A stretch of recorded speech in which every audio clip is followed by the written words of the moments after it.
Greetings, everyone, and welcome to First Thoughts on a Friday. For this Friday, I'd like us to move away from the gospel lesson, which is a cool one. It's Doubting Thomas. Yeah, Doubting Thomas Sunday. But take a look at, instead, the first letter of John.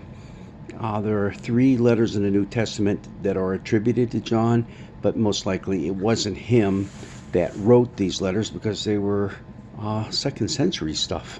John was long gone by then, but could have been early disciples of John, the gospel writer himself, or someone within that community of Christians who used the gospel of John as their gospel. Remember, even though the other gospels are kind of floating around, there's no canon of scripture yet like we have. There's no Bible that's been put together other than the Hebrew scriptures. So anything about Jesus, it's kind of hodgepodge here and there. All right, so what we have here are letters that are dealing with some troubles that have arisen. I find it interesting. We have this letter that we're going to look at, and we're going to look at it through the entire Easter season because we've just looked at the lesson from Acts earlier in the week. And that lesson is talking about, hey, how things are great amongst the Jesus followers, those who believe that Jesus is raised from the dead. And now we're talking about issues, problems within that community. So that's what we'll be dealing with the rest of Easter for our third reading, our epistle reading. But what's going on in the one we have for this week? It's the entire first chapter, which isn't all that long. It's 10 verses. And then the first couple verses of chapter 2.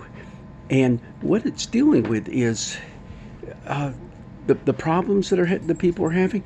There are false teachers within the community who are leading people astray from the true message of who Jesus was, who Jesus is, and how his love infiltrates into our lives. And just to show you just a couple of things here, you can get the feel for this right at the beginning. If we say that we have fellowship with him, but we're walking in darkness, then it goes on to talk about it. If we say we have no sin, we deceive ourselves and the truth is not in us. We've heard that before in our confession of faith. If we say we have not sinned, we make him a liar. So all those things are out there, are being taught. And what's it all about?